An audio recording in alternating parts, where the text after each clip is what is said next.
What's going on, everyone, and welcome back to the channel. Today I've got some more NBA news to, of course, be talking about with you guys.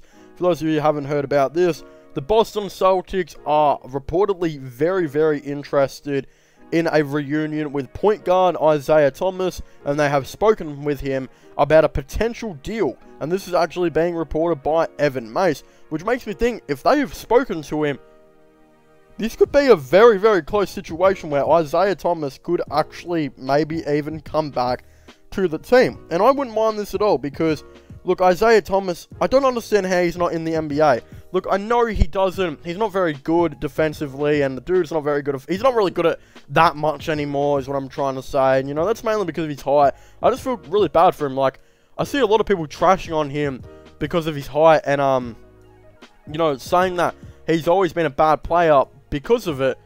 But look, I don't understand why people act like this is his fault. Like, this man didn't choose to be this tall, and people should be congratulating because he's one of the few players ever to make it in the NBA at this height. The thing is, the reason why he was able to do it is because he's got heart. Dude's got heart, and that's why I think he'd still be good for this Boston Celtics team.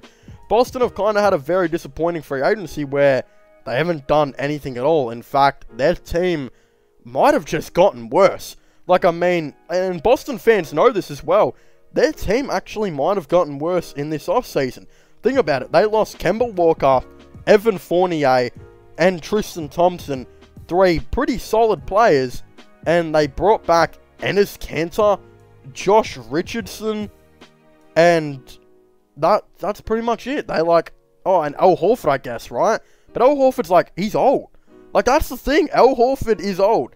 And I know that, like, don't get me wrong, Al Horford's still a really good player, but I'm not too sure. I don't think he'll be any more than like a 10.7 rebound type dude. Like, that's what he'll be. And look, that's nice, but like, I don't know if there'll be much players scoring more than that on this team. Like, I mean, Jason Tatum and Brown will continue to carry this squad, but like, losing Evan Fournier, who averaged 17 points per game, and losing Kemba Walker, who, I know he had a bad season, but he still averaged 19 points per game.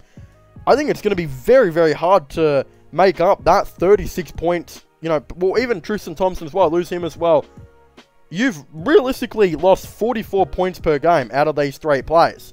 Now, you're going to get back 10 points per game in Al Horford, you're going to get maybe 10 points per game in, like, Josh Richardson and some good defense, and you might get, like, 7 per game in Enes Kanter. But, like, legitimately, look at their offense now. Their offense is not good. So maybe Isaiah Thomas here and there might be able to add some offense. I think the thing is with Boston, they're banking on a lot of their players to get better. I think they're really hoping that Jason Tatum, Jaylen Brown, Robert Williams, Peyton Pritchard, Aaron Nesmith, Romeo Langford, etc. I think they're really hoping that all, like, 5 to 6 of these players or whatever are going to get a lot better, which they will. But I can't see the Boston Celtics being much better than the 36-36 record than they have now. In fact, I'm pretty sure they got worse. The thing is I think they traded healthier. Like, I'm pretty sure, if you know what I mean, like, they brought in healthier players. Like, Kemba had a lot of injuries here and there.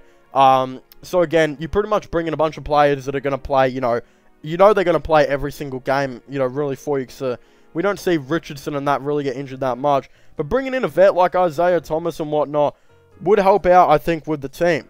But I think what the Boston Celtics are banking on right now, I think the reason they actually didn't make too many moves in free agency is I think they're really hoping that, you know, that Damian Lillard becomes available. Because I think they'll roll into this season. I think they'll know they'll be alright. Like, they'll have that 36-36 record again. But I think the incentive of being not great anymore will be trading for Dame. Because think about it like this. Al Horford, right, he'll be, you know, a free agent. He's on $27 million right now. They'll decline his team option, but he'll still come back. They'll bring him back, like, on the minimum, probably veterans minimum. That's like $27 million saved right there.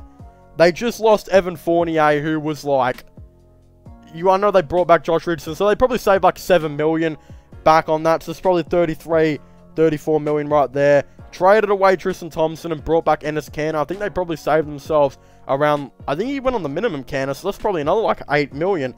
I think the Boston Celtics, and, you know, even trading away Kemba Walker as well, you know, you trade him away, and again, Al Horford's contract expires, this and that.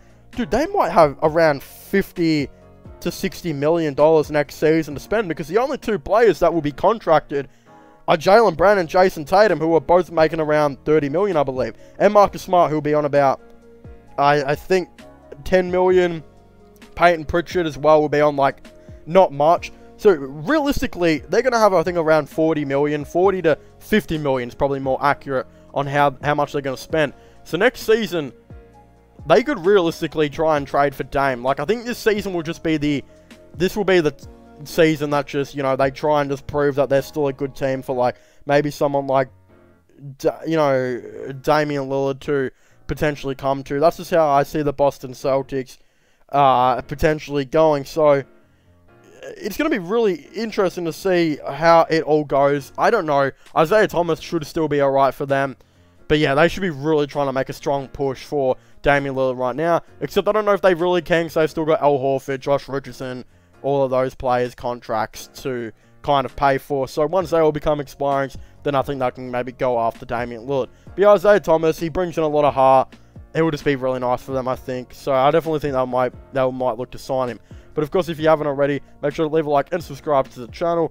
Don't forget to subscribe to my gaming channel and my IRL/vlogging channels. Don't forget to check out my podcast as well if you haven't already. Don't forget to comment your thoughts and opinions on this down below if you guys would like to, you know, maybe see Isaiah Thomas go to the Boston Celtics. So, of course, let me all know down below. But as I was saying, thank you guys so much for watching this video. Make sure to leave a like and subscribe to the channel. And I'll see you guys next time. Goodbye.